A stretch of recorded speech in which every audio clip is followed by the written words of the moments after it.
Well, hi everyone, this is Don Smith. Welcome to Music City, Nashville. Today we are in the Lensman Project Gallery owned by Ronnie Dunn, and I'm with my friend and former Sports Illustrated staffer, Ron Modra. Ron, welcome. Great to be here with you, Don. Oh, this is a treat to be able to finally see the gallery.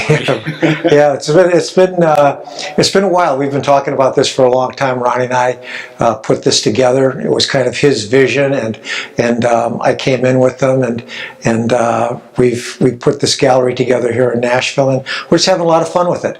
And so we're glad you were able to get here. Yeah, and we were able to meet Ronnie and Kix last night, which was a real treat. And but today we're here not to talk so much about the gallery, but to talk about Patagonia. And we just returned from 3 weeks down in Patagonia in South America, way down on the bottom of South America.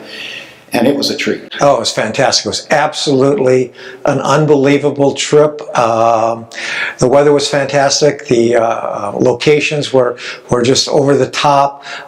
We started off in El Calafate, where we photographed the Merino Glacier, which it just provided some just fantastic images. Then we moved on to El Chatan. With Mount Fitzroy. Yeah. And again, we were able to photograph Mount Fitzroy 2 out of the 3 days with a phenomenal sunrise. So that was pretty special. And then we moved on to Chile and Torres de Paine National Park, which was a real treat also. Right. So what I would like to do is kind of just break down the 3 geographical regions that we just spoke about, and just sort of recall some of the favorite images maybe we shot, some of the favorite things. I know we started day one right out of the gate going to Los Glaciares National Park and Moreno Glacier. And what were some of your memories of that? Just the vastness of the glacier and the blueness of the ice, and just the graphic formations that the ice formed. It just graphically, it just all came together for a lot of great images. You know, we were able to really show our guests some phenomenal scenery and some phenomenal images. It was really great. Everyone really enjoyed it. It's an amazing place, and there's just wooden boardwalks going everywhere. Yeah. But we were able to put our guests on a boat and get them right up to the edge of the glacier. Right, which I think that they found pretty amazing, is that they were able to get, you know, not using telephoto lenses, but using their wide-angle lenses, and being able to really get a sense of what this glacier was all about. Right.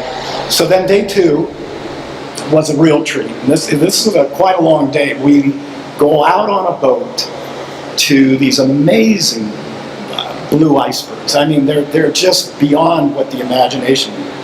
It is. When you and I went down for the scout trip, we were just blown away by the fact that these icebergs were floating in Lake Argentina, and just how blue they were. I mean, it doesn't really look real. It's a very surreal look to these icebergs.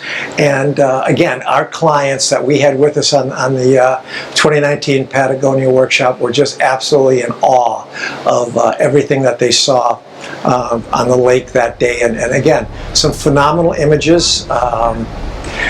Everybody was just thrilled. I mean, it was just like all they could talk about at the end of the day. So then the boat docks, and that's not the end of the day. They get you in a 4x4, and you go on the A-ticket of all the A-ticket rides to get up to another amazing glacier and a view of a glacial lake that just was beyond belief. And again, we were able to do some panoramic shots.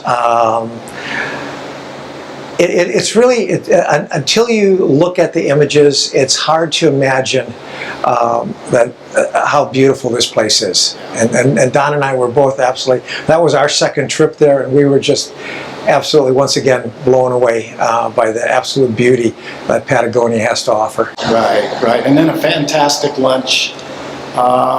We even shot some of the horses that were around the ranch. And then the boat ride in. And that really wrapped up kind of the El Calafate portion of the trip. And then we moved everybody about a 3.5 hour drive on to El Chatan. Why don't you talk a little bit about the star of the show that's there? The star of the show there is Mount Fitzroy, and it's you have to understand that not every day in Patagonia you're going to have really clear sky to photograph this. And again, we were incredibly lucky. 2 out of the 3 days we had phenomenal sunrises, and Mount Fitzroy just popped right on through there and just knocked our socks off. Yeah, really, we should mention that Patagonia is all about the sunrises. So it's early mornings up, but it's not too bad. In fact, this upcoming trip we planned for March of 2020, I don't think sunrise happened until 8 a.m., which... No, so we should be able to sleep in a little bit till 5 o'clock. What we got to do. Right. Yeah, there was also other places around El Chaltén that we're with local guides, I should explain. We have our own drivers for all 3 locations. We have our own local guides who are photographers themselves. And then you have Ron and I there to help you out. So you're really in good hands. You're with people that know the area, so if weather moves in, takes a spot or 2 away from us, they know immediately where to put us to another spot. And I think that's so key when you're going to another country. It really is. And the other key is you have to be able to kind of roll with the flow.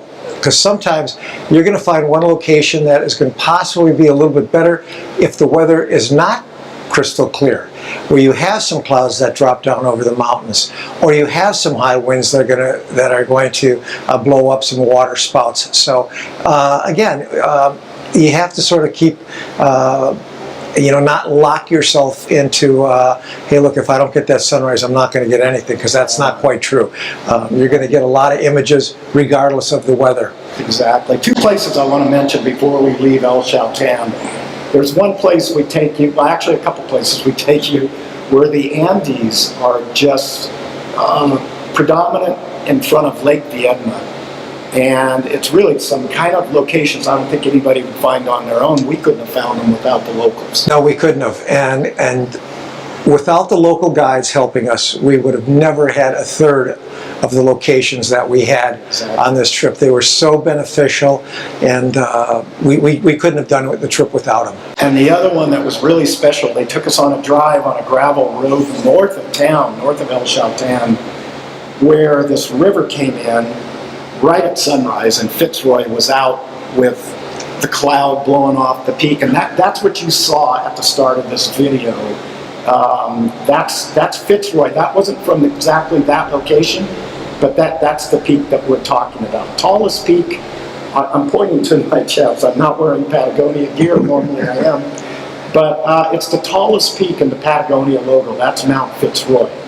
And so those were some of the spots that were really special to me around El Chaltén. Me too. They were fantastic. I mean, it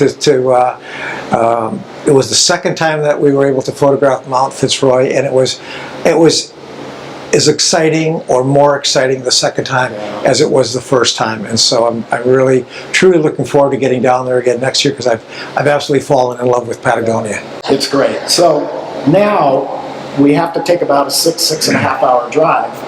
We crossed the Argentina-Chile border. That's interesting in itself. It's an adventure. You don't want anything in your background. They'll figure it out.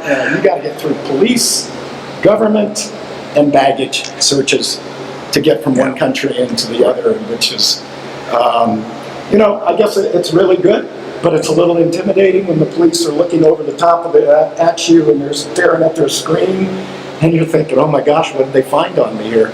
But it's an adventure in itself. It is an adventure in itself. It was great, bumping along that road. And so one of the things I'm really going to enjoy on this trip going back is we were able to secure 2 nights in Torres del Paine, right under the Cerro Torres Peaks, on Lake Lago Pejoy, if I'm saying that. I'm glad you could do it. So Lago means lake, obviously, and Pejoy is the name of the lake. Please don't ask me what that means. These lakes are beyond belief. They're turquoise. They're glaciatic lakes to begin with. I think glaciatic would not be the term. Glacial lakes, but you just have to see them to believe them. The color is just knocks your socks off. And the hotel that we're staying at, and the park, you are going to be able to make some phenomenal images right out of your room. Exactly. You literally walk right. You can walk right to the. It's absolutely fantastic. Yeah. This is a photographer's dream, and so we just got back, but we're already looking forward to 2020 and getting down there and taking another group with us. Yeah, and so Torres del Paine in itself is an interesting park, and let's talk a little bit about that. You and I went in this year about 8 days early to do a pre-scout there. We just didn't feel we knew the park well enough. And maybe share a story or two about what we encountered. We encountered, before we went down, even last year, the research that we did said that be prepared for wind in Patagonia. Well, when Don and I got to the location, the wind was everything and more that we could have imagined. It was howling probably about 75 miles an hour. We were getting out of our vehicle and we almost had the door rip off the hinges. And so it was definitely not tripod weather. So we got there well before sunrise, and just as the sun came up, it was just so remarkable. The sun was coming up on the mountain peaks, and then it started to drizzle a bit, and we got a full rainbow. Full-blown rainbow came out, and that's the picture you're looking at on screen right now, and it was just absolutely one of those amazing moments. We always have the saying in landscape photography, when the weather is bad and the tourists are running in, this is when you should be going out, because this is when the good stuff happens. It is, and it happened that morning. It was brutal, but the picture was well. I don't think I'd ever been on a location where I saw a full rainbow over the mountains like we had on that. So that was absolutely fantastic, and we'll keep our fingers crossed that we'll have something pretty similar next year. So that was day one of our scout. That was before we day one, and then we had a situation. You heard Ron talking a little bit earlier about water spouts off the lake. Why don't you tell us what that was? That was actually the same day, later in the afternoon.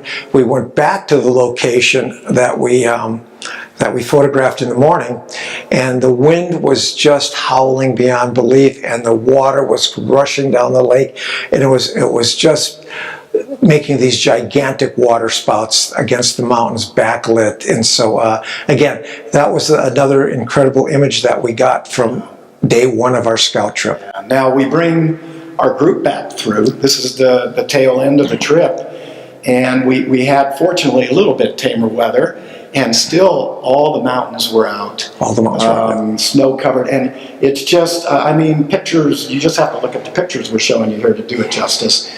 But the drama of those mountains are unlike anything I've seen in the world. I've never seen anything like it, and photographically it is just incredible. It's everywhere you turn, there's a new landscape image for you. We'd love you to come along with us. All right, and before I want to get to what we do on the last day, but before I get there, something new we're trying to get in, and it looks like it's going to happen for this workshop in 2020, is we're going to actually go to a ranch with working gauchos who are going to allow us to photograph them in portraiture and in action. And I'm going to turn this part of the workshop over to Ron, because this is where he really excels. Well, it's something that I love in the United States. I love the Old West, love photographing cowboys, cowboy culture, and rodeos. And so last year when we were down there, we were very fortunate. We ran into a couple of gauchos on our last day in Torres del Paine, and I photographed. I even got my colleague Dunn out there, who was a little bit out of his element, but then he realized it was really something that he wanted to do. And so next year what we've done is we're going to photograph some real South American gauchos on the ranch in portrait, herding some sheep, herding some horses. So it's going to be a really great add-on to the trip. So we're looking forward to that. So it's going to be pretty fun. And then we go ahead and we wrap up the trip on the last day. We do a boat tour up to a couple of glaciers. Serrano Glacier, I know is one of them, and I'm going to draw a blank on the other one. Yeah. Modra, Balderrama. I'll get the correct spelling up on the screen here. You got to forgive us. But it's a great way to end the workshop. And then they take us and we have another fantastic lunch inside one of the barns And you guys actually found another gaucho that you photographed. We did. We found a gaucho that was just coming in from his work day, and one of our guests wanted to photograph this gaucho in the worst way, and so we were able to arrange that for him. The gentleman invited us into his house, and he sat and he posed for some portraits for us. So it was great, and again, it was our client was absolutely thrilled about getting his gaucho portrait, because he is one of them that likes to photograph the people. Yeah. Of the areas that he goes to photograph. He does a lot of traveling, and he loves that aspect of it. So that was what really motivated us to put the gaucho aspect into the workshop. So everyone's really looking forward to that. So yeah, we had the rest of the group. We had a couple of horses and this real idyllic scene with a pond and trees and dramatic mountains in the background. It's just an amazing place to come visit. So we hope that you can join us next year. We're already half sold out. We got people on this first workshop coming back next year. That's how much they enjoyed it. And we'd love to bring you along. We can only take 12. And the information is up on the screen. You can always send me an email, don@donsmithphotography.com. Ron at Ron Modra? No, it's ronaldcmodra.com. There we go. And I have both of our emails up on the screen. And we'll take care of it. So come on and join us in Patagonia. And before we leave, we are doing a couple more workshops together. We are. One, unfortunately, two that are sold out in the Scottish Highlands. Scottish Highlands. But we plan on doing this for years down the road, God willing, that we stand upright. Yes, we do. Moving. And we're going to have a couple surprise workshops. We're going to be, I can tease one, I think. I think we can tease two. Okay, I can tease both of them. Okay, Monument Valley in early December. And this is going to involve landscape, full moonrise over the Mittens, and again, some portraiture. Native American portraits. Native American portraiture. We're really excited about putting this one together. And why don't you tell them about the other one?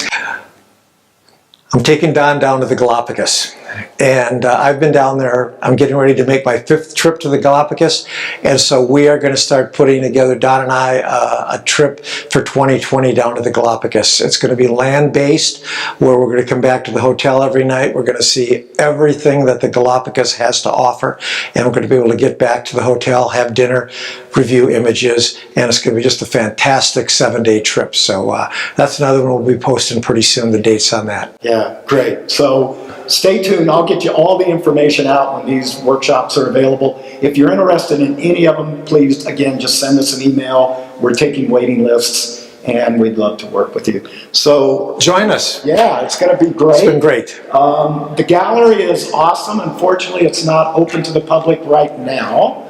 But hopefully down the line, Ronnie will get it open one of these days. I know he's a very busy person. Yes, he is. Yeah, he's got a lot of irons in the fire.